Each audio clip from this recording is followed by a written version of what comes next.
Esta noche, Nueva York contiene el aliento. Un tren perdido, una puerta entreabierta, cortinas de seda susurran mientras una mujer entra en su propia ruina y en el comienzo de su poder. En el silencio de una casa señorial en la Quinta Avenida, la traición brilla como cristal bajo la luz de gas. Un secreto tiembla al borde de la confesión. Un pasado, cuidadosamente enjaulado, escapa de su cerradura, y entre el deber y el deseo, una elección imposible se eleva como la marea. ¿Se inclinará ante la mentira resplandeciente o la romperá por completo? Antes de comenzar, dime desde dónde escuchas, ciudad y país. Y una pregunta más. ¿Qué te cautiva más de los romances históricos? ¿La grandeza, el anhelo prohibido o la feroz reinvención? Ciudad de Nueva York, el verano de 1891. El aire sobre la Quinta Avenida estaba cargado con el perfume de las lilas y el humo de los carruajes, un aroma mezclado de privilegio y agotamiento. La hora era avanzada, y dentro del gran edificio de piedra rojiza de la residencia King, los candelabros aún brillaban como si temieran a la oscuridad. Desde afuera, la casa parecía serena, una isla de orden en una ciudad que nunca dormía. Dentro, su señora estaba a punto de perder todo lo que creía inmutable. Rosalind King había perdido su tren a Newport. Un inconveniente trivial, del tipo que debería haber terminado con un telegrama de disculpa y una noche en casa de su hermana, pero el destino, caprichoso y cruel, había guiado su carruaje de vuelta a la puerta de su propio hogar. Sus manos enguantadas temblaban ligeramente mientras despedía al cochero y subía los escalones de mármol. Pasaba de medianoche. Los sirvientes dormían desde hacía tiempo, y una sola lámpara ardía en el vestíbulo, proyectando oro suave sobre el piso de mosaico. Se movió por el vestíbulo con el silencio entrenado de una mujer acostumbrada a ser observada. Cada retrato, cada espejo dorado parecía observar su regreso con discreto asombro. Su vestido de seda gris paloma susurraba con cada paso medido, el leve aroma a lavanda aferrándose a sus pliegues.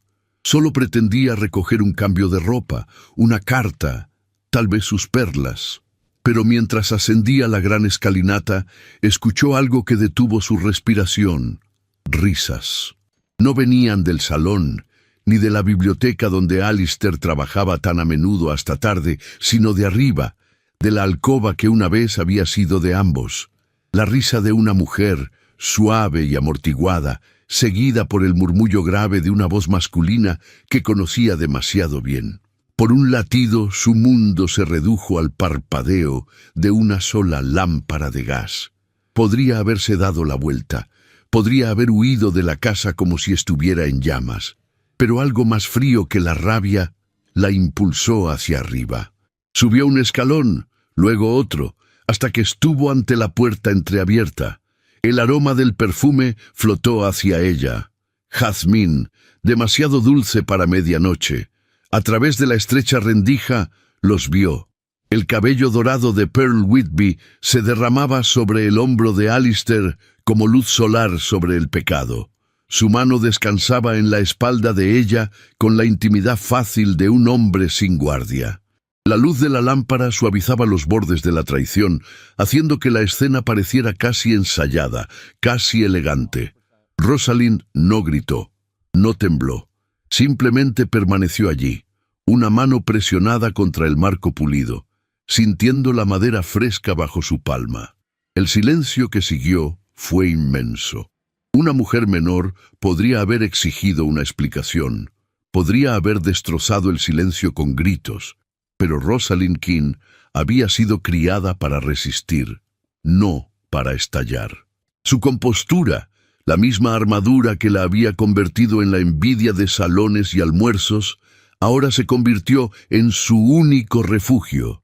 Retrocedió, su respiración medida, su mirada clara. En ese instante comprendió que la traición no había comenzado esta noche. Había comenzado hace mucho tiempo, en las pequeñas ausencias entre cenas, en la distancia cortés de sus besos de buenas noches, en la forma en que la risa de Pearl persistía en sus reuniones de té. Lo que presenciaba era simplemente la conclusión de una historia que había estado escribiéndose a sus espaldas durante años. Se dio la vuelta sin hacer ruido.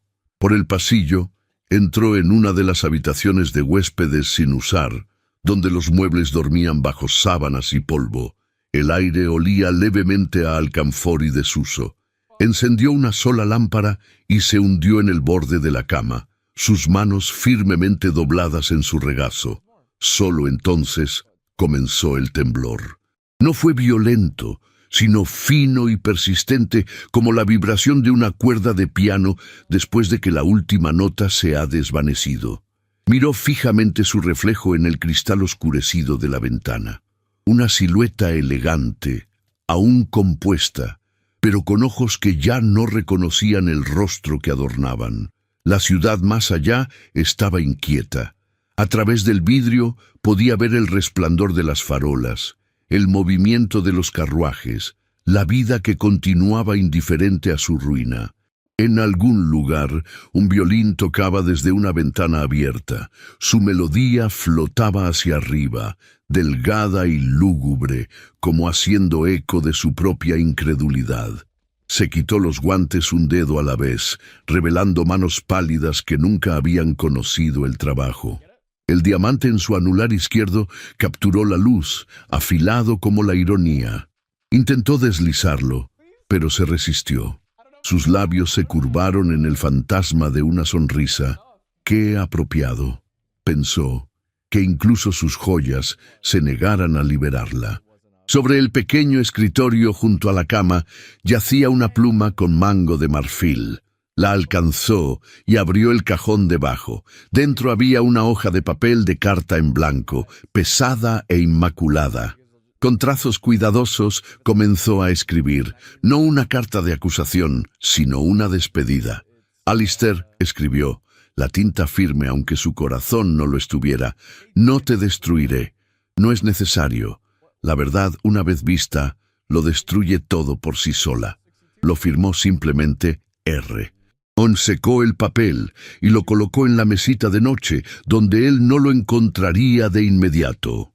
Luego abrió el armario y eligió una capa de viaje de lana simple, una prenda que nunca había usado. Debajo, su vestido de seda brillaba como el último rastro de otra vida. Cuando la primera luz pálida del amanecer se filtró a través de las cortinas, Rosalind estaba en el umbral de su propio hogar. El aire olía a lluvia y la ciudad estaba despertando. Detrás de ella yacía el lujo, la traición y la delicada prisión que una vez había llamado seguridad. Ante ella se extendía la incertidumbre, y aunque aún no podía nombrarlo, la libertad. Se cubrió con la capucha y salió a la calle. El conductor del coche de alquiler que esperaba en la esquina tocó su sombrero, sin saber que estaba presenciando la partida silenciosa de una mujer que acababa de enterrar a su antiguo yo. Rosalind King no miró atrás. El vecindario de Chelsea, al oeste de la 7ª Avenida, estaba muy lejos de los grandes salones y salones de baile iluminados con gas de la quinta. El aire olía a hollín de carbón, adoquines húmedos y el más leve rastro de levadura de la panadería cercana. Era una parte de la ciudad donde los vestidos se gastaban hasta el hilo antes de descartarse, donde la risa venía de ventanas con cristales rotos y donde las mujeres se movían rápidamente, incluso en el agotamiento, como para adelantarse al peso de sus propias vidas. Rosalind llegó justo después del mediodía, sola, con velo y sin anuncio. Sus guantes estaban gastados en las puntas de los dedos, y su broche, que alguna vez fue de plata, había sido reemplazado por un pequeño alfiler de latón común.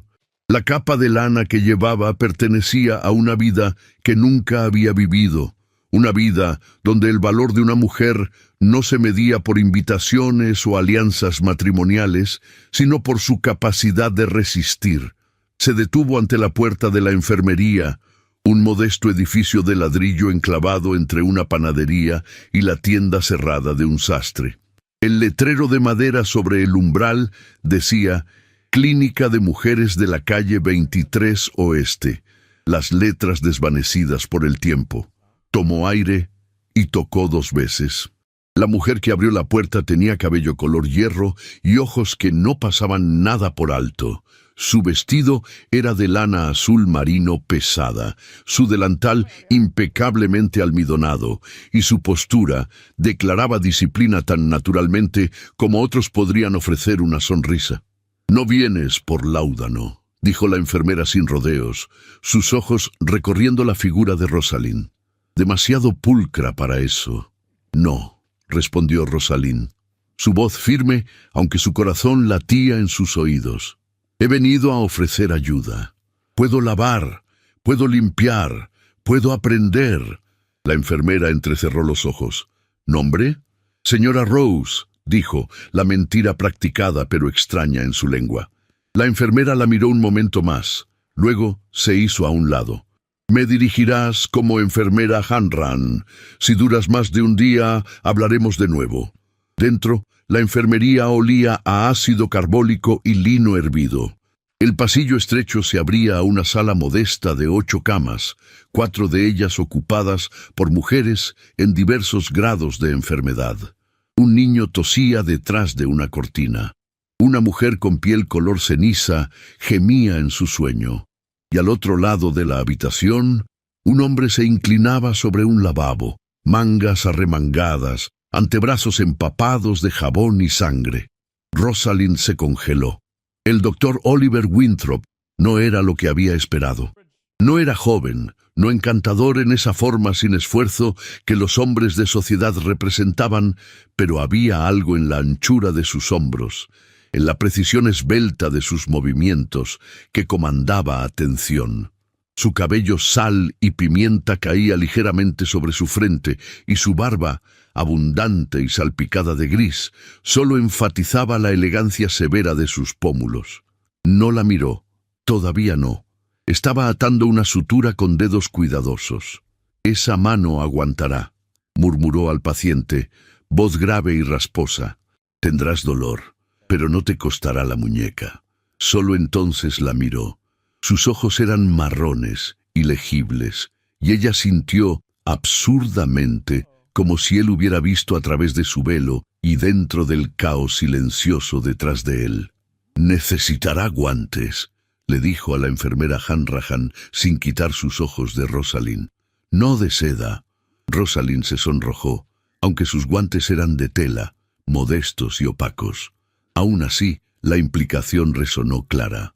«Los ganará», respondió Hanrahan, e hizo una seña a Rosalind para que la siguiera. Esa tarde a Rosalind le mostraron cómo doblar la ropa blanca en tercios, cómo hervir agua para cataplasmas, cómo fregar el piso con vinagre y jabón. Arruinó sus guantes en 1 hora, sus hombros dolían por agacharse y sus dedos ardían por el mango de madera áspera del cubo. No dijo nada. Al atardecer, se sentó en un rincón de la cocina estrecha, mangas arremangadas hasta los codos, observando una olla de agua de cebada hervir a fuego lento, mientras el polvo del día se acumulaba alrededor de sus tobillos. «Todavía no has huido», vino una voz detrás de ella. Se giró para encontrar a Oliver Winthrop apoyado en la puerta, su abrigo removido, cuello aflojado. Con la luz más suave, parecía cansado más que severo, y había una pregunta detrás de su mirada que no expresó. «No huyo», dijo ella en voz baja. Él la estudió un momento. «No eres pobre», dijo al fin. «Tus manos aún no se han endurecido, pero lo harán». «Vine a ser útil, no comprendida», respondió, sin hostilidad. Eso hizo que la comisura de su boca se elevara. No exactamente una sonrisa, mas un tic de aprobación. Avanzó y se sirvió una taza de café de la tetera de hojalata maltratada. El silencio entre ellos no fue incómodo, solo lleno, como la pausa entre notas de piano que se sienten más pesadas que el sonido. «Señora Rose», dijo, probando el nombre como si fuera una tela que sospechaba de hilo falso. «¿Alguna vez has atendido a los moribundos?» «No». Su respuesta fue firme, aunque su pecho se apretó. «Entonces mañana será un bautismo». Ella sostuvo su mirada. Entonces no me inmutaré. Él asintió una vez y la dejó con la tetera y sus pensamientos. Esa noche, en la habitación estrecha sobre la enfermería que Hanrahan le ofreció, hasta que demuestres valer tu cama, Rosalind yació en un catre estrecho y miró el techo. La almohada olía levemente a alcanfor y almidón viejo.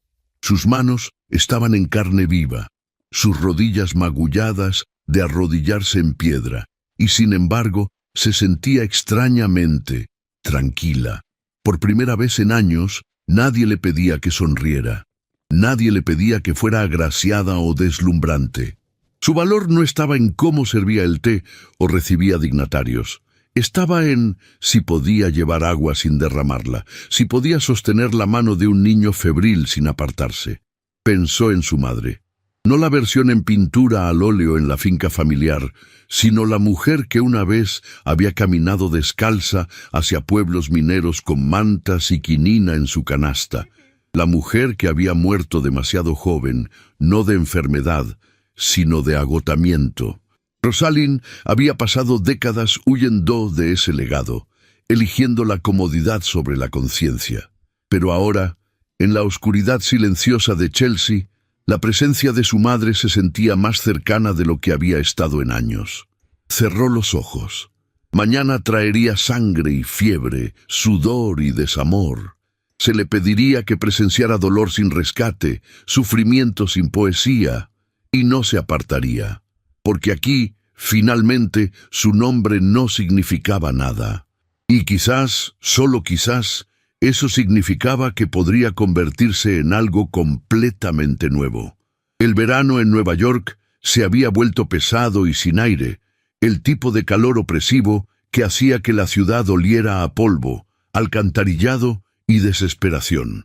Las moscas pululaban sobre las cunetas, e incluso los ricos en la Quinta Avenida comenzaron a quejarse de cierto miasma que flotaba desde el río. Pero en el borde occidental de Manhattan, en las hileras de viviendas atestadas de Chelsea, ese mismo aire no era una molestia, era una advertencia. Para la segunda semana de julio llegó la primera fiebre. Comenzó con una lavandera de la calle 24 que llegó a la enfermería pálida y temblorosa, aferrándose el abdomen. El doctor Oliver Winthrop la examinó, sus cejas apretándose mientras sentía el calor bajo su piel. En 2 días, su cuerpo estalló en escalofríos tan violentos que el catre debajo de ella se sacudía. Luego llegó otra mujer, y luego un niño, y luego otro. Rosalind había aprendido a reconocer la mirada en los ojos de Oliver cuando veía un patrón formándose. Sus movimientos se volvían más deliberados, su tono más agudo. Comenzó a llevar un pequeño cuaderno de cuero a todas partes, sus páginas llenándose con escritura prolija y urgente. Lo observaba al final de largas noches, abrigo descartado, chaleco desabotonado, mangas arremangadas, trazando la red invisible de enfermedad a través de un trozo de mapa de la ciudad clavado en la pared de la enfermería. Una tarde, mientras la última luz del día se filtraba por la ventana estrecha, Rosalind estaba junto a él mientras marcaba otra cruz roja cerca del río. La luz de la lámpara proyectaba sombras doradas sobre su rostro, tallando las líneas de preocupación más profundamente en su expresión. «No es aleatorio», murmuró. «Demasiados casos a lo largo de la misma línea. Estos edificios comparten la misma bomba de agua». Rosalind siguió su dedo mientras se movía a lo largo del mapa. Su corazón se apretó. Las direcciones le resultaban familiares. Las había visto una vez en otro contexto, nombres impresos en tinta pequeña en una lista de propiedades que la firma de su esposo había adquirido discretamente a través de intermediarios. No dijo nada, solo una inquietud fría se instaló sobre ella. Oliver la miró malinterpretando su silencio. «No es la fiebre en sí lo que me asusta», dijo en voz baja. «Es lo que le permite propagarse, la negligencia, la avaricia. La ciudad se niega a hacer cumplir las leyes de saneamiento. Demasiado costoso, dicen». Ella quería preguntar, ¿y qué precio pagan los pobres? Pero las palabras no salieron. En cambio, tomó una regla y comenzó a dibujar líneas tenues en el mapa, conectando las direcciones que él había marcado. «Si podemos mostrar un patrón», dijo, su voz controlada pero temblando por debajo, «quizás se verán obligados a actuar». Él se volvió hacia ella, sorprendido por su iniciativa. «¿Has hecho este tipo de trabajo antes?» «He organizado libros contables más complicados», respondió, ojos fijos en el mapa, «solo que no con este propósito». Él la observó un momento más. Ella sintió el peso de su mirada, curiosa, respetuosa, casi tierna, pero él no dijo nada más. Esa noche, mientras Oliver hacía sus rondas, Rosalind se quedó en la sala. Las mujeres febriles se agitaban y gemían, sus cuerpos resbaladizos de sudor. Ella limpió sus frentes, cambió sábanas, susurró palabras de consuelo que ni siquiera ella creía completamente. Su propio cuerpo dolía por el agotamiento, pero encontró una paz extraña en el ritmo del cuidado. Cada paño que escurrió, cada taza de agua que levantó, despojó otra capa de la mujer que una vez había sido. Al amanecer, se sentó junto a la ventana, observando los primeros carros rodar por la calle empedrada. La ciudad estaba despertando, indiferente a los gritos de aquellos que no vivirían para ver el próximo amanecer.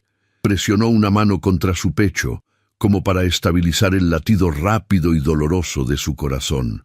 Más tarde, esa mañana, Oliver regresó de sus rondas. Su abrigo estaba cubierto de ceniza, su cuello desabotonado. Llevaba consigo un cubo de agua turbia. «De la bomba en la calle 31», dijo sombríamente. «Mira». Ella miró dentro del cubo. Una película delgada flotaba en la superficie, aceitosa y negra. Él vertió un poco en un vaso y lo sostuvo a la luz. «Esto», dijo, voz grave, «es lo que están bebiendo, lo que están dando a sus hijos». Rosalind lo miró, su garganta apretándose. «Debemos enviar palabra a la Junta de Salud». «He enviado palabra antes», respondió, su tono amargo. «Dirán que los informes están exagerados, que la fiebre es voluntad de Dios, no negligencia del hombre». Ella vaciló. «¿Qué tal si los hacemos escuchar de otra manera?» Él levantó una ceja. «¿Y cómo haríamos eso, señora Rose?» Ella enderezó sus hombros. «Con pruebas y nombres». Oliver la estudió, las comisuras de su boca curvándose casi imperceptiblemente. «Hablas como alguien que ha escrito más que listas de compras». Ella sostuvo su mirada. Hubo un tiempo en que sabía cómo hacer que los hombres escucharan. Quizás pueda recordar cómo. Desde ese día en adelante, trabajaron lado a lado. Mientras Oliver visitaba las viviendas, Rosalind compilaba sus hallazgos, direcciones, fechas, síntomas, transformándolos en columnas ordenadas que contaban una historia que nadie podía descartar. Usó las habilidades que una vez habían estado reservadas para planos de asientos y libros contables de caridad para exponer la anatomía de la decadencia de una ciudad. Por la noche, cuando la sala se quedaba en silencio, se sentaban en la misma mesa bajo la luz parpadeante de la lámpara, rodeados de pilas de papeles. A veces, sus manos se rozaban al alcanzar la misma página. El contacto era breve, accidental, pero la dejaba sin aliento. Sentía el calor de su piel mucho después de que él se retiraba. Él nunca lo mencionaba, y ella tampoco. Sin embargo, algo no dicho crecía entre ellos, una alianza frágil, cosida con miradas y silencios, con el entendimiento de que dos almas heridas habían encontrado, por primera vez, a alguien que podía verlas claramente. A medida que pasaban los días, la fiebre se propagaba más rápido de lo que sus notas podían registrar. Familias enteras enfermaban. La enfermería se llenó más allá de sus límites. Oliver dejó de dormir. Rosalind dejó de pensar en sí misma. Estaban consumidos por el trabajo, por la urgencia de cada nombre escrito antes de que pudiera desvanecerse en un obituario. Una tarde, Mientras el sonido de las campanas de la iglesia flotaba débilmente a través de la ventana abierta, la enfermera Hanrahan entró llevando un telegrama. Su rostro estaba grave. «Es de la zona alta», dijo, entregándoselo a Oliver. Él lo leyó rápidamente, su mandíbula apretándose. «La Junta se niega a actuar», dijo. «Dicen que estamos exagerando el pánico». Rosalind tomó el telegrama de su mano. La firma al final hizo que su estómago se revolviera. Pertenecía a un hombre que una vez había conocido en la mesa de su esposo, un invitado que se había jactado de sus recientes inversiones en vivienda de bajo costo. Forzó su voz a permanecer calmada. «Entonces reuniremos más evidencia». Oliver la miró, su expresión suavizándose. «No tienes miedo de mucho, ¿verdad, señora Rose?» «Tengo miedo de muchas cosas», dijo ella en voz baja. «Simplemente he aprendido a no mostrarlo». Esa tarde lo siguió a las calles. Juntos cruzaron por callejones espesos de calor y el olor de basura. Tocaron puertas, ofrecieron medicina, tomaron notas. En una vivienda, una madre joven se sentaba llorando junto al cuerpo de su esposo. Las tablas del piso crujían bajo las botas de Rosalind mientras entraba. El niño se aferraba a su falda. Por un largo momento no pudo respirar. La enormidad de lo que enfrentaban presionaba sobre su pecho como piedra. Cuando regresaron a la enfermería, Oliver se quitó el sombrero y se apoyó en la puerta, exhausto. «Es peor de lo que pensaba», dijo. «Necesitaremos ir más arriba que la Junta».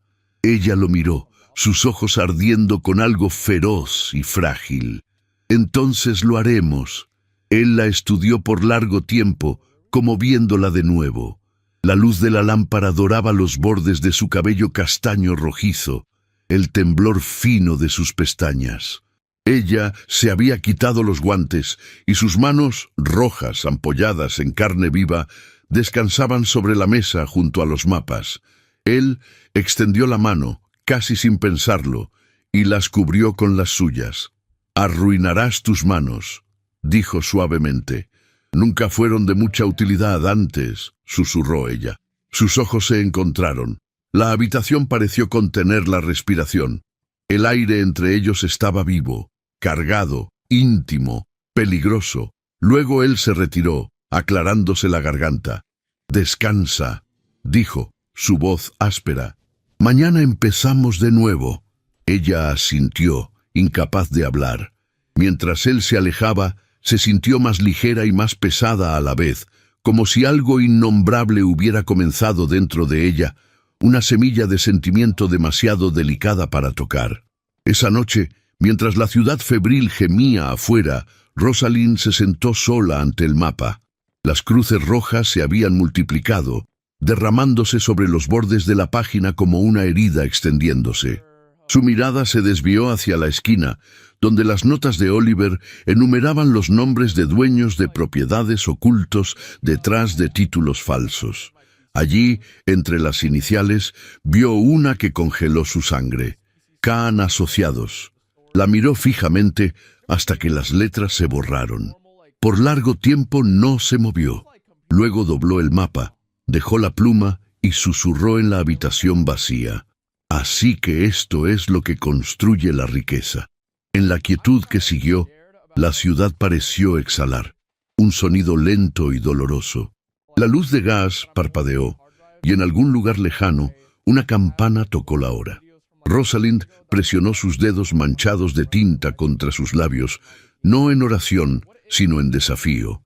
Por primera vez en su vida, comprendió que el silencio podía ser un pecado, y nunca más sería culpable de él.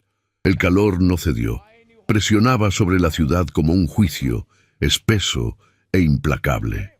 En Chelsea, donde las ventanas permanecían entreabiertas incluso durante la noche, el aire estaba inmóvil, demasiado pesado para agitar las cortinas, demasiado sofocante para permitir el sueño. Para la tercera semana de julio, los pasillos estrechos de la enfermería habían adquirido el aroma de la fiebre, vinagre, transpiración y la lenta putrefacción de la negligencia. Era justo después del crepúsculo cuando sucedió.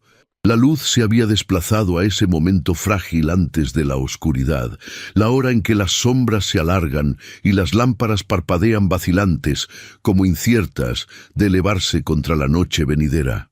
Rosalind estaba junto al lavabo, sus mangas arremangadas, manos sumergidas en agua fría que una vez había estado limpia. Un suave quejido resonó desde detrás de una cortina. Oliver estaba inclinado sobre un catre, susurrando calma al oído de un joven que tosía sangre. Entonces vino el sonido. Un estruendo, violento, agudo, y una tormenta de vidrio explotó hacia adentro. Los fragmentos capturaron la luz de gas mientras volaban, como una constelación destrozándose en fuego. Un objeto pesado golpeó contra el piso de madera. Los gritos se elevaron, no de terror, sino de instinto, gritos sin palabras de mujeres ya desgastadas por el dolor y el insomnio. Rosalind se agachó instintivamente. Cuando se levantó, vio a la enfermera Hanrahan derrumbada junto a la ventana rota, sangre floreciendo oscura y rápida contra el gris de su delantal.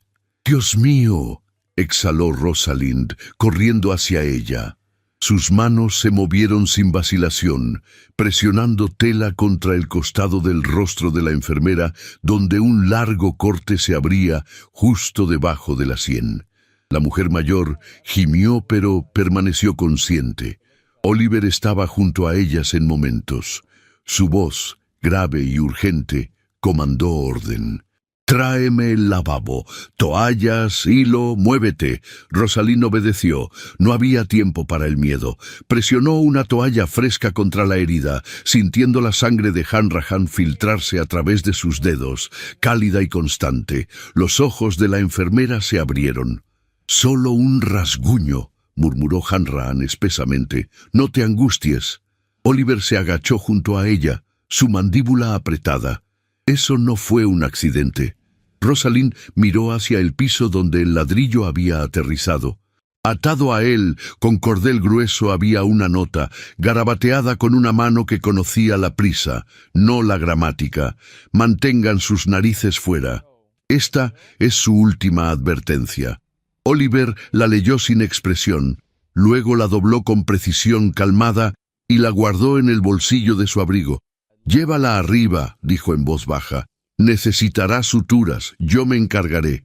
Rosalind ayudó a llevar a Hanrahan al piso superior de la enfermería, una habitación convertida usada para almacenamiento y la emergencia ocasional durante la noche. La cama era estrecha y dura, pero limpia. Mientras Oliver suturaba la herida con cuidado lento y practicado, Rosalind mantuvo la cabeza de la enfermera estable, murmurando tonterías con una voz que apenas reconocía como suya. No fue hasta que Hanrahan había sido vendada y sedada que Oliver se apartó y se apoyó pesadamente contra la pared. Sus manos estaban manchadas. Sus ojos, usualmente agudos y firmes, ahora ardían con algo más crudo. Furia, tal vez, o impotencia. «Esto es lo que sucede cuando amenazas al poder», dijo al fin, voz ronca. «No debaten, atacan». La mirada de Rosalind cayó sobre la sangre en su delantal. No dijo nada. Él se apartó de la pared, caminó hacia la ventana y la abrió, dejando entrar el sonido de la calle abajo. «He visto esto antes», murmuró, «durante la guerra. Cuando el miedo supera a la verdad, cuando los hombres de traje se sienten amenazados por los hechos, envían mensajes a través de ladrillos o balas». Ella se acercó lentamente, cuidando de no sobresaltar la tormenta en él. «¿Serviste?», dijo suavemente. No era una pregunta. Él asintió, aún mirando afuera. «Cirujano de campo. Virginia, luego Pensilvania. Perdí medio pelotón en un día. Aún puedo ver al muchacho con la flauta». Rosalind no dijo nada, sintiendo que el silencio no era distancia, sino permiso. «Regresé a casa esperando... ¿qué? ¿Aplausos? ¿Reintegración?». Soltó una risa amarga. «Mi padre me entregó un libro de contabilidad y dijo que había vacantes en la junta familiar. La medicina es noble», dijo, Pero te necesitamos de vuelta donde perteneces. Y dijiste que no. Dije que diablos no. Ella sonrió levemente. Eso debe haber caído bien. Él se volvió hacia ella, las comisuras de su boca suavizándose. Me desconoció. Socialmente, financieramente. No me arrepiento, pero a veces... Se interrumpió. Luego encontró sus ojos. A veces extraño que me miren como si importara. Por un momento, ninguno respiró. Entonces, él avanzó, su mirada cayendo sobre las manos de ella. Todavía estaban manchadas de sangre, las uñas agrietadas, nudillos magullados. «No naciste para esto», dijo, su voz más baja ahora. «Sostienes un lavabo como alguien que aprendió ayer, pero no retrocedes ante el dolor». Ella apartó la mirada. «El dolor siempre me ha sido familiar. Solo usaba guantes sobre él antes». Él extendió la mano, tomando suavemente una de sus manos en la suya. Su toque era ligero, apenas más que la presión del aliento, pero la golpeó como una tormenta. «Estas son manos aristocráticas», dijo en voz baja. «Intentas ocultarlo, pero lo veo». Su garganta se apretó. Intentó retroceder, pero él no la soltó. «No tienes que decirme», agregó. «Sé que todos aquí usan una máscara. Te has ganado la tuya». Ella encontró su mirada entonces, y lo que pasó entre ellos no fue ni confesión ni absolución. Era algo más antiguo, un entendimiento tallado no con palabras, sino con tiempo, trabajo compartido, y el desafío silencioso de aquellos que eligen la compasión sobre la comodidad. Cuando él soltó su mano, ella sintió el eco de su calor mucho después de que se había ido. Descendieron juntos. En la sala, las mujeres dormían inquietas, arrulladas por láudano y agotamiento. El vidrio destrozado había sido barrido, la sangre trapeada de los pisos. El mundo pretendía que no había sido violado, pero Rosalind sabía mejor. Una vez que el miedo entraba en un espacio, nunca se iba completamente. Cuando la noche se profundizó, ella regresó a su rincón en la habitación trasera y se sentó con una taza de té débil. Sus extremidades dolían, sus pensamientos corrían. Todavía podía escuchar el silbido del ladrillo al romper la ventana. Todavía podía sentir los ojos de Oliver sobre ella, firmes e implacables. Lo que la asustaba más que la violencia era la forma silenciosa en que había llegado a anhelar el sonido de su voz por la tarde.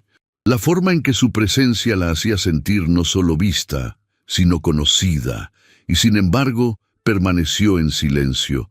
No podía decirle su nombre, todavía no, porque una vez que lo hiciera, el mundo se precipitaría como agua de inundación, viejas lealtades, viejos pecados y el peso insoportable de todo lo que había abandonado.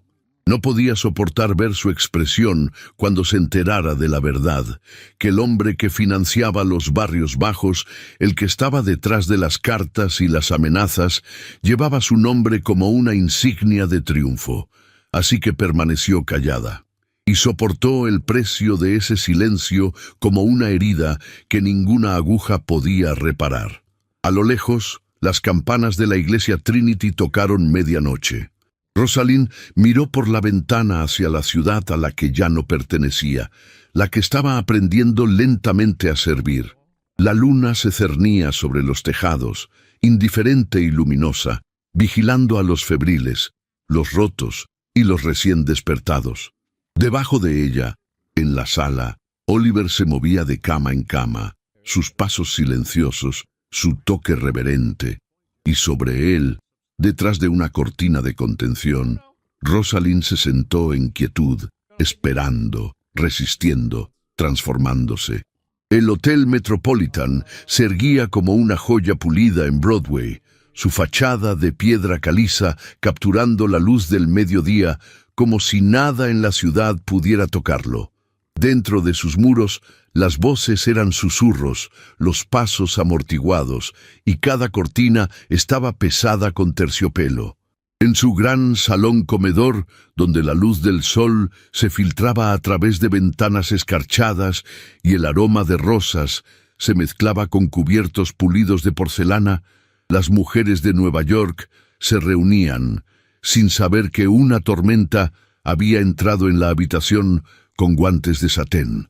Rosalind King entró al almuerzo no como invitada, ni como la esposa deshonrada de un hombre poderoso, sino como una mujer que había gateado a través de cenizas y emergido, no intacta, pero completa. Vestía de gris de luto, seda carbón sin bordados, sin perlas, sin rastro de vanidad. Su cabello estaba recogido en un moño bajo y modesto, y aunque su postura permanecía regia, no quedaba armadura en sus hombros. Había despojado todo lo que una vez la hacía invulnerable. Ahora solo llevaba verdad. La mesa del comedor era larga, de mantel blanco y reluciente. Sentaba a 12 mujeres, todas cuidadosamente seleccionadas. Algunas habían besado alguna vez la mejilla de Rosalind en veladas primaverales. Otras habían susurrado a sus espaldas cuando su nombre desapareció de las listas de invitación. Algunas la miraban ahora con sospecha, otras con alivio silencioso. Todas eran ricas, todas estaban conectadas, y todas tenían el poder de cambiar el destino de personas que nunca conocerían si ella podía alcanzarlas. Lady Winthrop fue la primera en levantarse y saludarla. Anciana, de ojos agudos y envuelta en seda ciruela, ofreció una mano de calidez inesperada. «Conocí a tu madre», dijo suavemente. «Ella habría venido en persona a rogarnos por esto. La honras». Rosalind tragó la oleada de emoción que subió por su garganta. «Espero hacerlo». El almuerzo comenzó con murmullos y tazas de té, las cucharas de plata tintineando como campanas distantes. La conversación danzaba sobre temas inocuos, clima, ópera, el dobladillo escandaloso usado por una sobrina en París. Rosalind dejó que siguiera su curso, dejó que se asentaran, dejó que olvidaran lo que habían escuchado sobre ella, dejó que la vieran con sus propios ojos. Y entonces, cuando los platos fueron retirados y la quietud de la digestión cayó sobre la habitación, se puso de pie. No se tocó campana alguna, no se ofreció brindis, simplemente colocó su mano en el respaldo de la silla más cercana y habló. «Les agradezco por venir», comenzó. «Sé que algunas de ustedes se han preguntado por qué pedí esta reunión sin pretexto claro, sin comité benéfico, sin baile de temporada, sin espectáculo». Una onda se movió por la habitación, nerviosa, curiosa. «No adornaré mis palabras. Ya no tengo tiempo para eso. Las mujeres a las que ahora sirvo no tienen tiempo para eso. Las personas que cuido, personas que viven a menos de 20 cuadras de donde estamos sentadas ahora, están muriendo. No de enfermedad natural, no de vicio personal, sino de negligencia, de agua contaminada, paredes que se derrumban y silencio». Lady Penelope Alcott se movió incómodamente en su asiento. La señora Halbridge inclinó la cabeza, frunciendo el ceño con preocupación educada. Rosalind sacó de una carpeta de cuero un fajo de papeles, mapas, tablas, direcciones. «Estos», dijo, voz firme, «son los nombres de los edificios, estos son los propietarios, estas son las fechas, estos son los cuerpos». No se inmutó cuando algunas bocas se abrieron alarmadas. Las dejó leer, las dejó ver la verdad, negro sobre blanco. La enfermería donde ahora trabajo, sí trabajo, está abrumada. No tenemos habitaciones ventiladas, ni financiamiento constante, ni doctores después del anochecer excepto uno. Y sin embargo, somos el único lugar al que muchas de estas mujeres pueden acudir antes que al enterrador. Un largo silencio siguió. El ruido de los carruajes de la ciudad afuera parecía más fuerte ahora. «Sé lo que significa pedir», continuó. «Sé que muchas de ustedes deben considerar sus nombres, sus familias, las inversiones de sus esposos. Sé que algunas de estas propiedades están enterradas detrás de corporaciones cuyos nombres pueden no reconocer, aunque sus esposos ciertamente sí». Lady Merton se aclaró la garganta. Rosalind la miró directamente. «Por eso les pido a ustedes, no a sus esposos, A ustedes. Su mirada se movió por la mesa, una mujer a la vez. He creado una promesa de suscripción, dijo, levantando un folio delgado. No es para la moda, no es para colocar su nombre en una placa, es para comprar mantas, y quinina, y jabón, y tiempo. Hizo una pausa. No pido caridad, pido acción, y si firman esto, serán recordadas, no por la sociedad, sino por mujeres que vivirán debido a su elección. Ese es un legado digno de su nombre. Nadie se movió, y entonces, lentamente, Lady Winthrop alcanzó la pluma. Su mano tembló solo ligeramente mientras firmaba. Enterré a mi hija por fiebre puerperal, dijo en voz alta. No le desearía ese silencio a otra mujer. La siguiente mano perteneció a Lady Merton, fría, compuesta, pero visiblemente conmovida. Luego vino la señora Halbridge, y luego, una por una, las demás. No fue una marea, fue un goteo, pero fue suficiente. Rosalind permaneció erguida mientras la última firma se secaba. No sintió triunfo, solo el dolor silencioso de la resolución. Les agradeció a cada una por su nombre y dobló la promesa en su carpeta como una promesa cosida. Se dio la vuelta entonces con la intención de irse antes de que las tazas de té se enfriaran, antes de que alguien se atreviera a preguntarle sobre Alistair o sus nuevos alojamientos o la transformación repentina que la había convertido de anfitriona en heraldo. Pero cuando se movía hacia el vestíbulo de mármol, la puerta se abrió. Pearl Whitby estaba en el umbral. Estaba radiante como siempre, pero más delgada. Sus ojos estaban delineados con sombra violeta, su boca pintada con precisión. Y sin embargo, sus manos temblaban mientras entraba en la habitación, su aliento atrapándose cuando vio a Rosalind. Las otras mujeres se quedaron quietas, inciertas de si saludarla o retirarse. Rosalind se quedó muy quieta. Sus ojos se encontraron a través del salón. No fue odio lo que floreció en su pecho, ni siquiera rabia. Era algo más silencioso, más antiguo. Un reconocimiento de lo que estaba roto entre ellas, más allá de reparación, pero no más allá de comprensión. Pearl avanzó. Su voz no se elevó por encima de un susurro. «Escuché lo que hiciste aquí», dijo. «Y yo...» Su voz se quebró. Rosalind no dijo nada. El labio de Pearl tembló. «No sé cómo pedir perdón». Las manos de Rosalind se apretaron alrededor de su carpeta. Pearl continuó, voz temblando. «Pero estoy tratando de convertirme en alguien más, alguien que pudiera merecerlo». No hubo lágrimas, solo la claridad frágil de una mujer que había visto su reflejo y había retrocedido. Rosalind inclinó la cabeza. Su voz, cuando llegó, era suave como terciopelo, pero con filo de acero. Entonces comienza por nunca mentirle a otra mujer de nuevo. No por comodidad, no por supervivencia, no por un hombre. Pearl la sintió una vez, como aceptando una sentencia que ya conocía. Se dio la vuelta y se fue. Y Rosalind, compuesta y erguida, caminó por el gran vestíbulo del Metropolitan y hacia el blanco cegador del día. El sol era implacable. Las calles eran ruidosas. El mundo no había cambiado, pero ella sí. Y en algún lugar, en los rincones oscuros de la ciudad, una mujer yacería en un catre con sábanas limpias esa noche y viviría. Eso sería suficiente, por ahora. La mañana en que The Sun publicó el reportaje, Nueva York despertó no al tintineo de carruajes o al murmullo de sirvientes, sino al escándalo. Se extendió por el aire como el olor a humo antes de un incendio. Los vendedores de periódicos gritaban desde las esquinas con manos manchadas de tinta, agitando papeles doblados como banderas de batalla.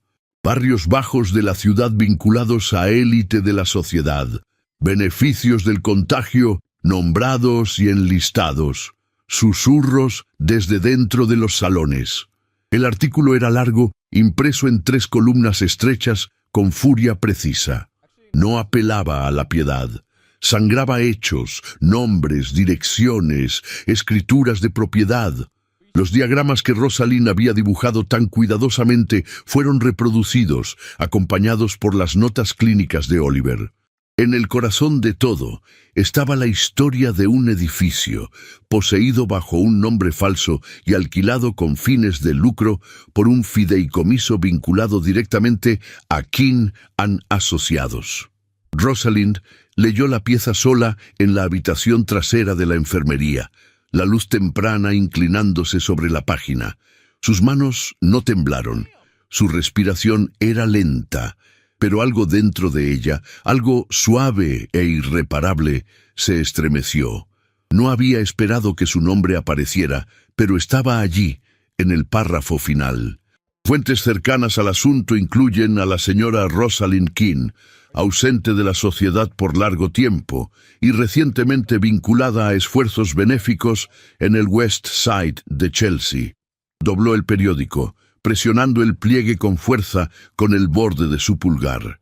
Su nombre ya no protegía, ya no disfrazaba, ahora apuntaba como una espada hacia el hombre que una vez lo había usado para construir imperios de silencio. Se levantó de la silla y cruzó el pasillo, encontrando a Oliver en el cuarto de suministros, mangas arremangadas, sus manos profundas en una caja de gasa médica. «Lo has visto», dijo sin volverse. «Lo he visto». Él exhaló. «Esperaba que mantuvieran tu nombre fuera de esto». Rosalind se acercó. «Yo también lo esperaba». Él se volvió entonces, ojos escrutando su rostro. «¿Tienes miedo?» Ella quería decir que no, pero había aprendido que la honestidad era su propia forma de fortaleza. «Lo tengo», susurró, «pero no por mí». Él alcanzó su mano, doblándola suavemente entre sus palmas callosas. No había nada grandioso en el gesto, solo certeza, solo determinación compartida. Afuera, las calles cambiaron. Para el mediodía, las damas de sociedad que una vez habían enviado invitaciones a Rosalind ahora enviaban silencio. Llegaron telegramas de abogados, preguntas de propiedad, de reputación, de difamación. Por la tarde llegó la primera respuesta de Alistair. Llegó no como una carta, sino como una declaración entregada a todos los periódicos principales. La señora King, cuya frágil condición necesitó su retiro temporal de la vida pública, parece haber sufrido un delirio provocado por exposición prolongada a salas de fiebre e influencias políticas indeseables. Cualquier reclamo que haga contra mi firma o sus afiliados debe descartarse como los desafortunados arrebatos de una mujer bajo tensión. Rosalind leyó esas palabras bajo una lámpara de gas esa tarde, su reflejo temblando en el vidrio. Delirio. La palabra tenía peso, tenía consecuencia. Oliver paseaba detrás de ella, puños cerrados. «Te está pintando como loca. Está usando la única arma que le queda. Deberías responder públicamente». Ella negó con la cabeza. «No, todavía no». En cambio, regresó a la enfermería y trabajó durante la noche. Bañó a los enfermos. Suturó una herida en la mano de una niña tan pequeña que parecía cruel que el dolor pudiera habitar en ella. Sostuvo los hombros de un niño convulsionando por fiebre hasta que los temblores pasaron, y cuando no tenía más que dar, se sentó junto al libro mayor y escribió recibos por los medicamentos comprados con las primeras donaciones del almuerzo. Todavía estaba allí cuando la enfermera Hanrahan apareció en la puerta, un sobre en su mano. «Esto llegó para ti», dijo. «Sin dirección de remitente, pero el sello es de oro real». Rosalind lo abrió cuidadosamente. Dentro había dos cosas, un pedazo de papel grueso doblado y una bolsa de terciopelo. La nota estaba escrita con la mano delicada e inclinada de Pearl Whitby. «No puedo cambiar lo que hice, pero puedo elegir en quién deseo convertirme. Las deudas de mi hermano están saldadas. Las joyas eran demasiado pesadas para usar después de ver el peso que pusieron sobre ti. He pedido que la sala de lectura lleve el nombre de tu madre. Espero que algún día la visites». En la bolsa había aretes que Rosalind reconoció, gotas de ópalo enmarcadas en perlas de semilla. Recordaba la noche en que los había visto por primera vez, brillando contra la garganta de Pearl mientras estaban lado a lado en el salón de baile del gobernador. Los sostuvo en su palma por largo tiempo antes de cerrar la bolsa y guardarla en un cajón. Ya no eran hermosos. Ya no eran suyos para envidiar o perdonar. La mañana siguiente, Oliver la encontró en el pasillo, su abrigo ya empolvado con hollín temprano. «Las donaciones se han duplicado», dijo en voz baja. «Leyeron tu nombre y lo creyeron». Ella asintió. «¿Y qué hay de aquellos que no?». Él ofreció una sonrisa irónica. «También lo leyeron y temblaron». Más tarde esa semana, la sala de lectura abrió. Una pequeña cámara detrás del vestíbulo principal de la enfermería, forrada con libros de contribuyentes, sus paredes pintadas en verde suave. Una placa de latón se fijó a la puerta. La sala Abigail Bell, para mujeres que buscan conocimiento y aquellas que lo dan. Rosalind se paró ante ella con una mezcla de orgullo y tristeza. El nombre de su madre no había sido pronunciado en la ciudad por años. Ahora brillaba en luz, visible y sin miedo. Pearl no vino a la inauguración, pero llegó un ramo, lirios blancos, rosas pálidas y una tarjeta sin nombre. Esa tarde, Rosalind se sentó junto a la ventana en el segundo piso de la enfermería. Afuera, la ciudad zumbaba, menos con escándalo ahora, y más con el cambio silencioso de percepción. Su historia había entrado en salones, sido diseccionada en susurros, y sin embargo algo había cambiado. No en la sociedad, sino en ella. Pearl ya no era su amiga. Ese hilo había sido quemado demasiado profundamente, pero tampoco era la enemiga. Rosalind había visto el parpadeo en sus ojos, la mirada de una mujer que había vivido en jaulas doradas y había aprendido, demasiado tarde, que la belleza es una moneda frágil. Cuando el crepúsculo descendió, Oliver la encontró allí, sus manos dobladas en su regazo, su mirada lejana. No dijo nada al principio, solo se paró junto a ella. Su calor, un bálsamo silencioso. «Renunciaste a más de lo que me di cuenta», dijo finalmente. «Renuncié a lo que nunca me perteneció verdaderamente». Él la miró entonces, no con lástima, sino con algo más gentil. «¿Y qué te pertenece ahora?». Ella se volvió hacia él, su voz firme. «Mi nombre, mis elecciones, mi silencio, roto». Se quedaron en esa quietud, suspendidos entre el crepúsculo y la decisión. Afuera, las lámparas parpadearon a la vida, una por una. Dentro, su corazón hizo lo mismo. La torre de marfil había ardido. Y de sus cenizas, algo vivo había comenzado a crecer, no perfecto, no completo, pero real, y eso, había aprendido, era suficiente para comenzar de nuevo. La nieve llegó temprano ese año. Cayó en largos hilos arrastrados por el viento sobre los techos de la ciudad y suavizó las esquinas dentadas de las calles, pero ninguna cantidad de quietud invernal podía silenciar el sonido de sirenas rasgando la noche o los gritos guturales y bajos que las seguían. El incendio comenzó en la calle 25 Oeste, en un edificio que todos sabían debería haber sido condenado. Una tubería de estufa agrietada, una cortina inflamable, un silencio de los inspectores de la ciudad que había durado años. Para cuando las llamas fueron visibles desde el río, ya era demasiado tarde. Rosalind había estado clasificando mantas donadas cuando las primeras víctimas llegaron a la enfermería, manchadas de humo, temblando, quemadas.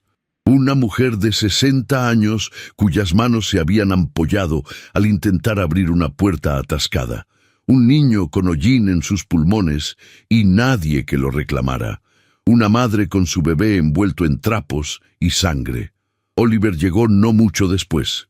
Su abrigo estaba empapado, su cuello ennegrecido por ceniza. Había estado dentro del edificio. Sacó a un niño con sus propias manos. La piel de sus brazos estaba enrojecida, en carne viva bajo su camisa. Sus ojos ardían no por el humo, sino por el peso de lo que había visto. Dio órdenes con precisión calmada, moviéndose de catre en catre con la desesperación de un hombre que sabía que el tiempo no podía pausarse. Agua fresca, no fría, está entrando en shock. Manténla despierta, di su nombre si lo sabes. Está aquí, necesito tijeras, ahora. Rosalind se movía como si hubiera nacido para ello. Las mangas de su vestido ya estaban arremangadas, su delantal atado tan apretado en la cintura que apenas podía respirar. No había espacio para el miedo, no había espacio para el dolor. Solo manos, solo aliento, solo acción. Horas pasaron como minutos. Luego, minutos como horas. Cuando la última víctima había sido colocada en un catre y los gemidos se apagaron en el silencio de supervivencia aturdida, Oliver se apoyó contra el marco de la puerta de la sala de tratamiento. Su rostro se había puesto pálido bajo el hollín. Rosalind cruzó la sala para hablar, pero antes de que su voz pudiera formarse, sus piernas se doblaron. Ella lo atrapó justo a tiempo, sus brazos envolviendo su torso mientras se hundía al piso. «Ayúdenme», llamó suavemente. Solo se desmayó. Traigan el catre, ahora. Con la ayuda de la enfermera Han Rahan, lo levantaron y lo acostaron en la habitación trasera, la que usualmente se reservaba para pacientes que necesitaban ser monitoreados durante la noche. Pero Oliver no era un paciente ordinario. Su respiración era superficial, su piel húmeda de sudor. La fiebre había venido por él como lo había hecho por tantos, y su cuerpo, exhausto más allá de toda medida, se rindió ante ella sin protesta. Rosalind permaneció a su lado. La habitación estaba iluminada solo por una sola lámpara de aceite. Su resplandor pintaba las paredes en ámbar y sombra, como luz de vela en una capilla. Afuera, el viento aullaba por los callejones, pero dentro solo estaba el crujido tenue de la mecha, el chirrido de las tablas del piso bajo sus zapatillas y el sonido ascendente y descendente de la respiración de Oliver. Murmuró algo en su sueño. Ella se inclinó más cerca. Rosalind, no señora Rose, su nombre, su verdadero nombre, pronunciado no con interrogación ni juicio, sino con necesidad. Las lágrimas subieron y se aferraron obstinadamente a sus pestañas. Presionó un paño fresco contra su frente y alcanzó el libro gastado en la mesa lateral. Un volumen de Walt Whitman que había encontrado escondido detrás de los libros contables de la enfermería semanas atrás. Él había marcado los márgenes a lápiz, subrayados gentiles, asteriscos junto a ciertos versos. Se volvió hacia uno de ellos y comenzó a leer en voz alta. No pregunto a la persona herida cómo se siente. Yo mismo me convierto en la persona herida. Su voz, baja y medida, llenó la habitación con su música. Leyó hasta que el ritmo calmó su propia respiración, hasta que el dolor en su pecho dio paso a una calma extraña y cálida. Y en ese espacio silencioso, rodeada por el aroma de humo y medicina, recordó. Recordó a la niña que una vez fue, la que vestía seda zafiro y bailaba en salones dorados con cristal. La niña que sonreía durante cenas donde los hombres discutían mercados y las mujeres perfeccionaban el arte de la invisibilidad. La niña que se había casado con un hombre con hielo en las venas y había aprendido a dormir junto al silencio. Pero también vio a la mujer en la que se estaba convirtiendo. Una mujer que ya no temblaba ante la crueldad del mundo, que se paraba frente al fuego, que sostenía niños que no había parido y susurraba sus nombres hasta que encontraban descanso. Una mujer que ahora alcanzaba la mano de un hombre febril y caído, y sentía no deber, sino devoción. Horas pasaron, le dio cucharadas de caldo, cambió el paño en su frente, le habló en fragmentos suaves, y al fin, cuando la fiebre cedió y el sudor se enfrió en sus sienes, sus ojos se abrieron. Estaban desenfocados al principio, pero luego, lentamente, la encontraron. «Rosalind», dijo de nuevo, esta vez con claridad. Ella sonrió. Una sonrisa pequeña, dolorosa. «Dijiste mi nombre en tu sueño». Él parpadeó. «Lo siento. No debería haber...» Ella presionó sus dedos suavemente sobre sus labios. «No». Él cerró los ojos, no en vergüenza, sino en rendición. Una rendición de máscaras, de distancia. «Pensé que te había perdido», susurró ella. «No lo hiciste», murmuró él. «Me encontraste». La lámpara parpadeó, proyectando luz cambiante sobre su rostro. Rosalind se inclinó hacia adelante, su corazón tronando en su pecho, y lo besó. No fue un beso de pasión, fue un beso de gratitud, de reconocimiento, suave, doloroso, sagrado. Su mano se elevó lentamente para acunar el lado de su rostro, y en ese momento el tiempo cesó. Afuera, la nieve continuaba cayendo, cubriendo la ciudad en blanco silencioso. Pero dentro de esa habitación, bajo el silencio de la luz de vela, dos corazones encontraron algo que el fuego no podía destruir. Un comienzo, envuelto en ternura, forjado en verdad y sellado con el eco más suave de un nombre reclamado. La corte. La corte era fría, no por falta de calor, sino por mármol y formalidad, por los ojos de hombres entrenados para sopesar escándalo y legalidad con el mismo desapego. El techo alto hacía eco con cada paso, cada tos, cada movimiento inquieto de aquellos sentados detrás de la división. Rosalind estaba sola en el centro de todo, con la espalda recta, enguantada e imperturbable.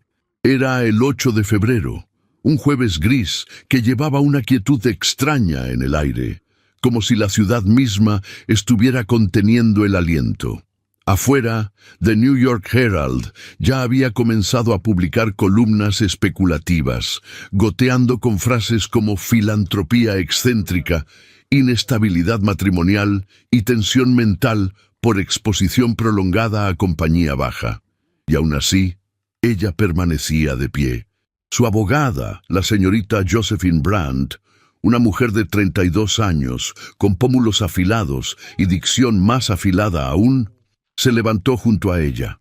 Habló no de traición o adulterio, no de desamor o humillación, sino de abandono voluntario del deber moral por parte del señor Alistair King, de propiedades descuidadas por beneficio, de silencio comprado con firmas, de una esposa que había encontrado dignidad no en perlas, sino en propósito.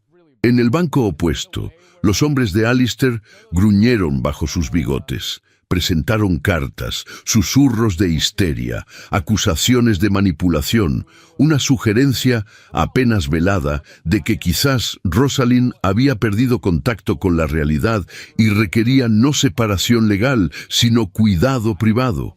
Pero habían calculado mal, porque detrás de Rosalind, sentadas en filas prolijas y serenas, había 12 mujeres, cada una de ellas nombres susurrados con reverencia en salones desde Gramercy hasta Park Avenue. Lady Winthrop, la señora Halbridge, Lady Merton y otras, y entre ellas, con las manos firmemente dobladas en su regazo, Pearl Whitby. Cuando fueron llamadas, se levantaron. Hablaron con claridad calmada sobre el trabajo que Rosalind había hecho en la enfermería, sobre los documentos que había sacado a la luz, sobre los edificios ahora siendo inspeccionados, los niños tratados con medicina real, las mujeres que ya no morían en silencio. La voz de Pearl tembló cuando tomó el estrado. «La conocí una vez como anfitriona», dijo. «La admiré por su compostura, su gracia, pero solo he llegado a respetarla ahora, como una mujer que se atrevió a hablar cuando el silencio era más seguro.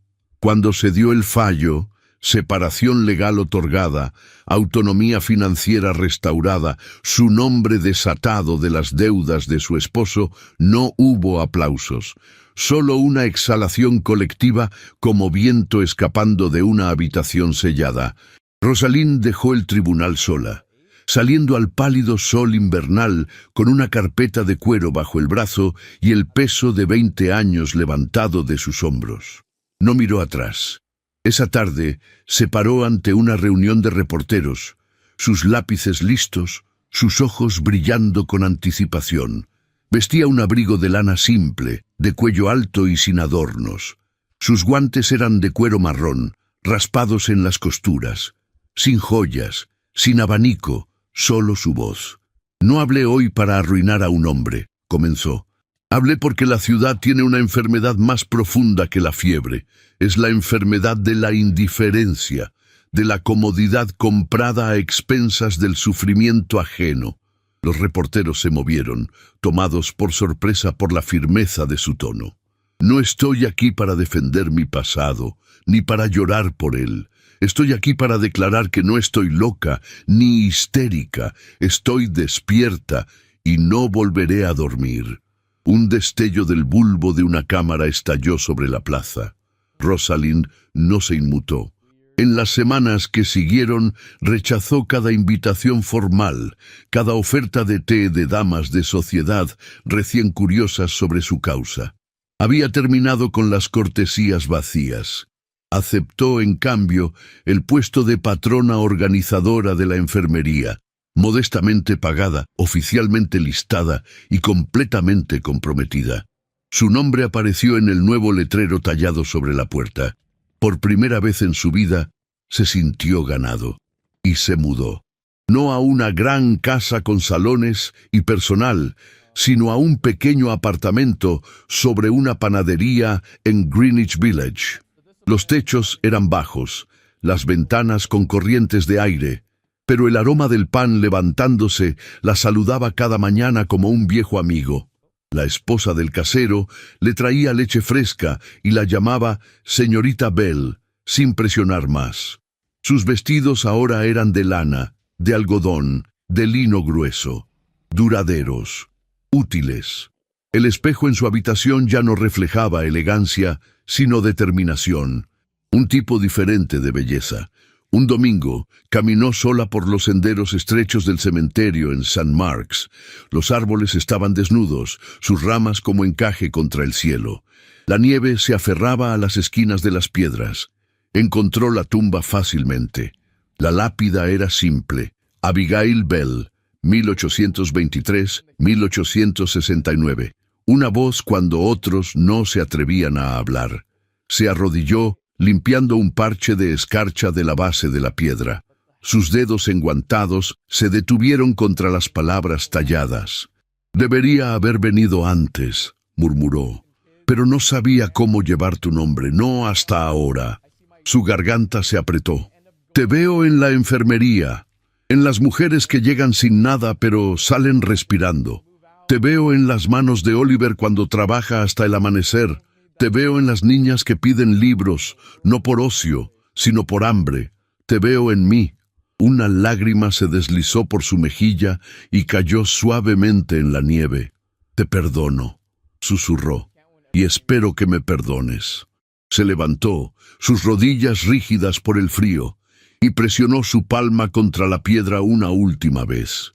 Mientras se daba la vuelta para irse, el viento cambió. Llevaba el leve aroma de escaramujos, el perfume favorito de su madre, hace tiempo desaparecido, hace tiempo enterrado, pero no lo cuestionó. De vuelta en la enfermería, las habitaciones se habían llenado más. Las mujeres venían no solo por medicina ahora, sino por consejo, por calor, por un lugar donde ser vistas. La sala de lectura bullía cada tarde con voces silenciosas y páginas pasándose. Rosalind ya no usaba guantes adentro.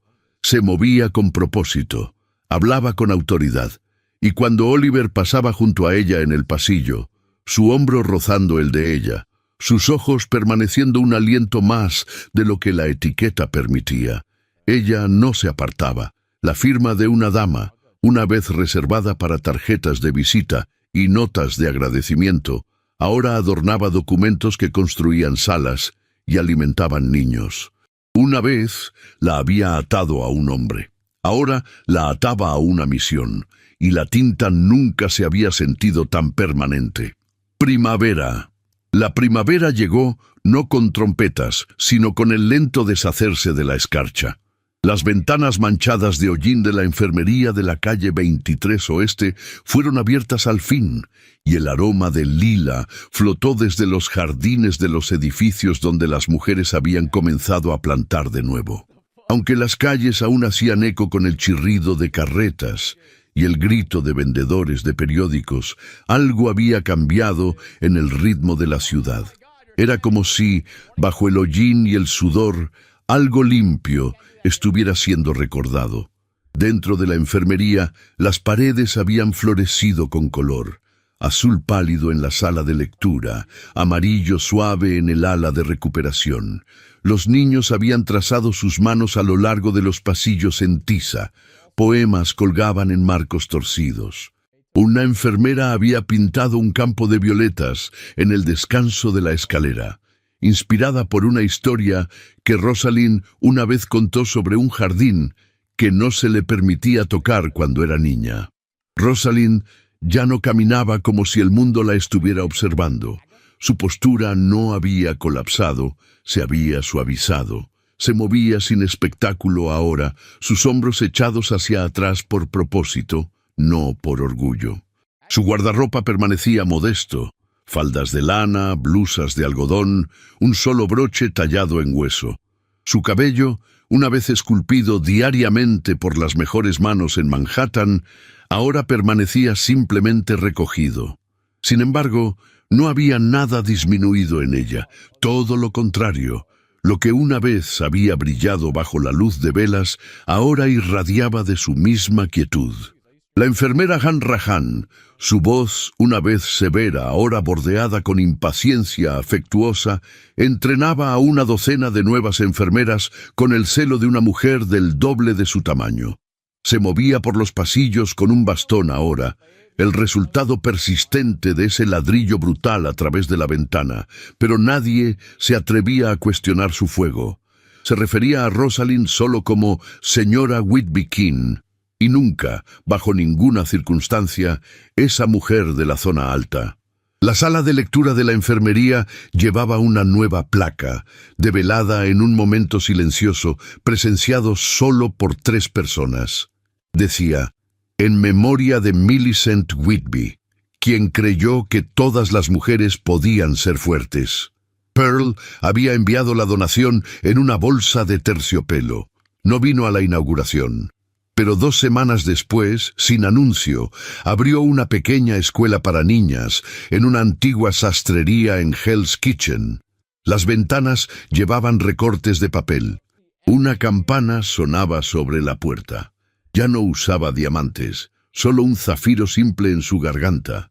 Y cuando Rosalind pasó una tarde, encontró el pizarrón lleno de palabras como coraje, voto y hambre.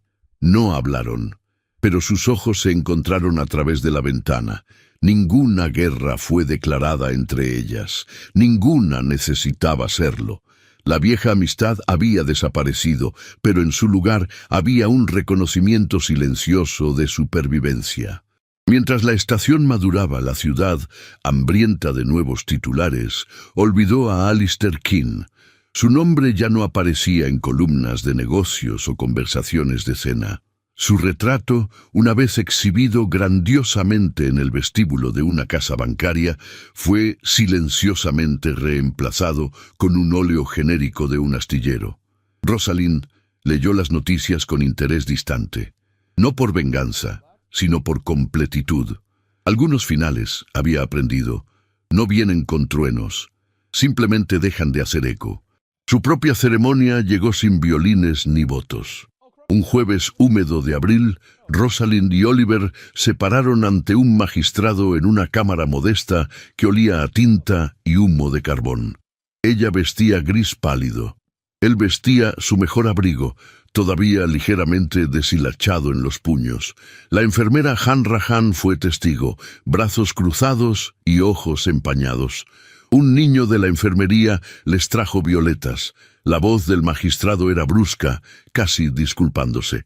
¿Entran en esto por su propia voluntad?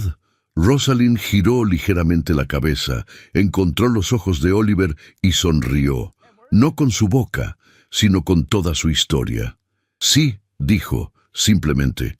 Su hogar no era grandioso.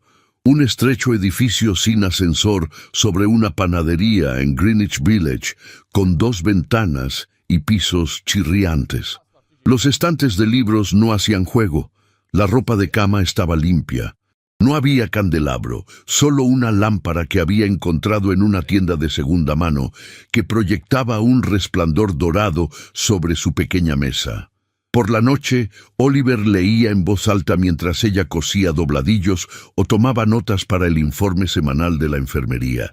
A veces, cuando llovía, se sentaban en silencio y escuchaban las gotas golpeando el techo de hojalata como una canción de cuna. Una mañana, él le trajo café a la cama y dijo: «Nunca había conocido un silencio tan ruidoso». Ella sonrió con sueño. «Es porque es nuestro». Esa tarde, una tormenta rodó desde el Hudson y el cielo se volvió del color de plata deslustrada. La enfermería, aunque bulliciosa, contuvo el aliento mientras el aire se espesaba. La lluvia comenzó a caer en serio, tamborileando contra los cristales. Rosalind estaba cerca de la entrada, enderezando una pila de panfletos sobre saneamiento de agua cuando un golpe repentino llegó a la puerta. Levantó la vista. Allí, en el umbral, estaba una mujer.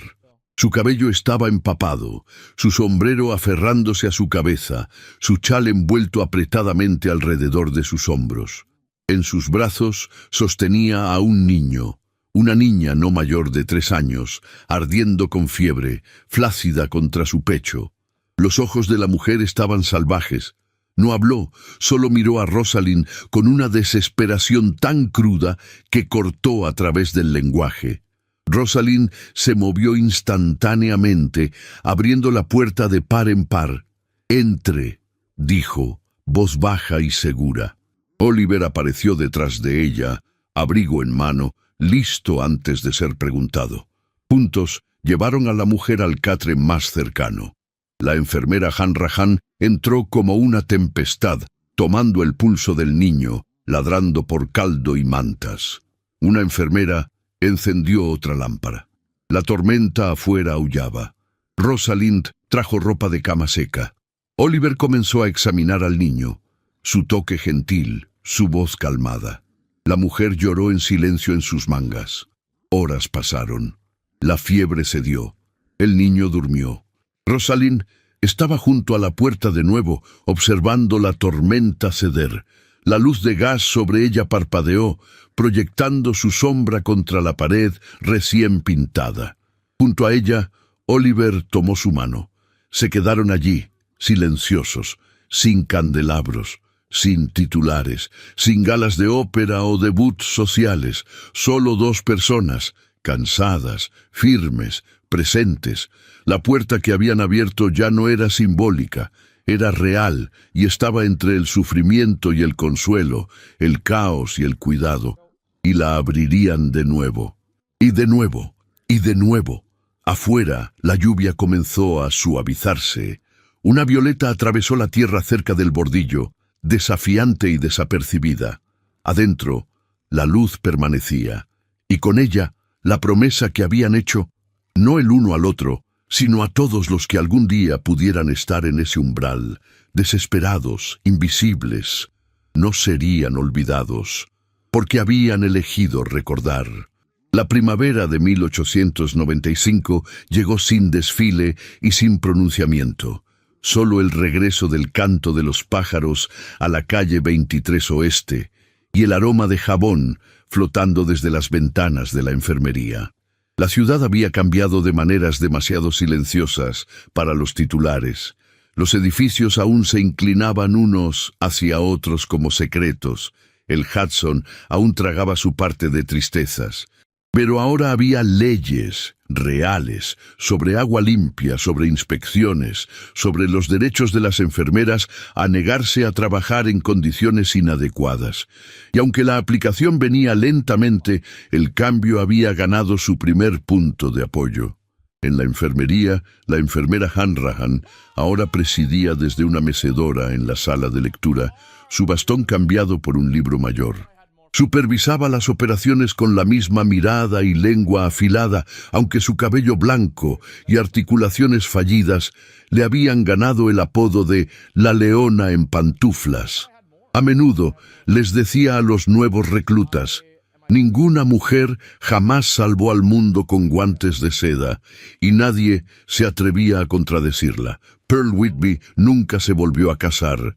Permaneció en Hell's Kitchen, donde su escuela había crecido de una habitación alquilada a todo un edificio de piedra rojiza lleno de tiza, cuerdas de violín y niñas que la llamaban Señorita Pearl, con reverencia. Su nombre regresó a las columnas de sociedad no por escándalo, sino por becas.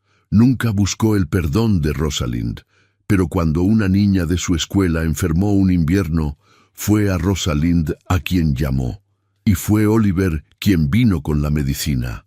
Hablaron poco, pero siempre se paraban del mismo lado de la cama. En cuanto a Alistair Keane, su legado se evaporó tan rápidamente como su fortuna.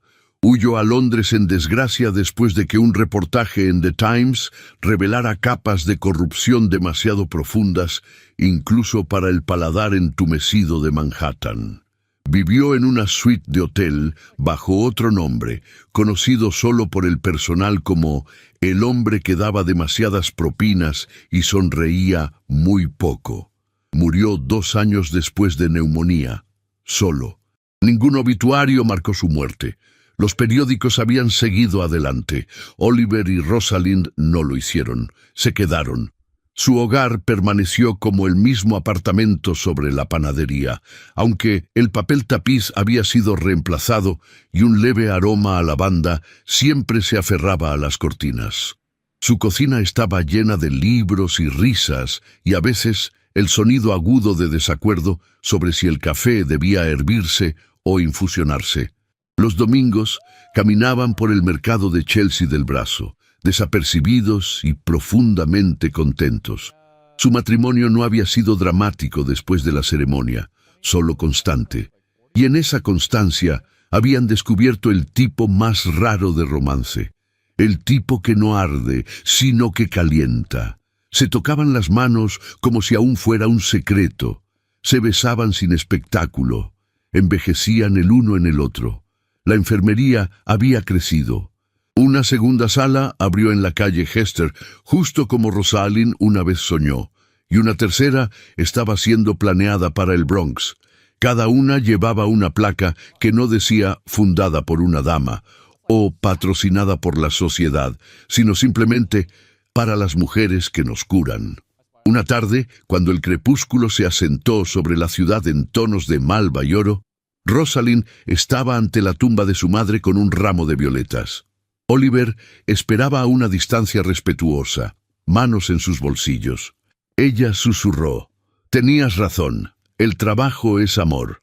Su voz se quebró, y también lo es quedarse. Dejó las violetas y caminó de vuelta hacia él. Él abrió su abrigo, y ella se deslizó en el refugio de sus brazos como si fuera lo más natural del mundo. Esa noche, de vuelta en la enfermería, llegó una niña en trabajo de parto. Apenas 17 años, con ojos abiertos por el miedo y lluvia en su cabello. Estaba sola, temblando, aferrando una nota que decía solamente: «Por favor, ayúdenla». Rosalind tomó su mano. «Estás a salvo ahora», dijo. «Entra». Oliver la guió adentro. Mientras la puerta se cerraba detrás de ellos, la luz de la sala de lectura se derramó en el pasillo, cálida y dorada. Afuera, el mundo seguía girando. Los vagones rodaban, las fortunas subían y caían, y el horizonte se elevaba poco a poco. Pero en ese pequeño rincón de la calle 23 Oeste, algo sagrado perduraba. Una puerta siempre abierta, 2 manos siempre listas, y un amor que no retrocedía ante el costo de la bondad. No era un mundo perfecto, pero era mejor que el anterior. Y eso, creía Rosalind, era suficiente. Y así termina la historia de Rosalind Keane. Una mujer nacida en sedas que eligió pararse en callejones lodosos. Una esposa traicionada que no quemó puentes, los construyó. Un corazón roto, pero nunca amargo. A través del coraje silencioso y la dignidad inquebrantable, convirtió el escándalo en servicio y la pérdida en luz. El viaje de Rosalind nos recuerda que el amor no siempre se encuentra en salones de baile o titulares. A veces florece en cocinas prestadas, en silencio compartido, en el roce gentil de dedos sobre una mesa gastada, y que la verdadera elegancia no reside en la riqueza o los vestidos, sino en la fortaleza para comenzar de nuevo. Si esta historia tocó tu corazón, si te hizo llorar o preguntarte, sonreír o suspirar, cuéntanos en los comentarios. Nos encantaría saber qué parte se quedó más contigo. Y si has viajado todo el camino hasta el final con nosotros, escribe la palabra resiliencia en los comentarios. Así sabremos que eres una de esas almas raras que cree, como lo hizo Rosalind, que la fortaleza y la suavidad pueden vivir en el mismo corazón. Si deseas ayudarnos a continuar trayendo estas historias a la vida, puedes dejar un super thanks en la cantidad que tu corazón permita. Cada gesto, sin importar cuán pequeño, nos ayuda a seguir contando historias que conmueven, inspiran y perduran. Y si ahora no es el momento adecuado para eso, simplemente comparte este video con alguien que creas que lo amaría. Una hermana, una amiga, una vecina. Esa también es una hermosa manera de apoyarnos. Encontrarás más historias como esta en las tarjetas, cada una elaborada con el mismo cuidado, emoción y romance atemporal. Gracias por estar aquí, por sentir con nosotros, por creer en historias donde el amor siempre encuentra un camino.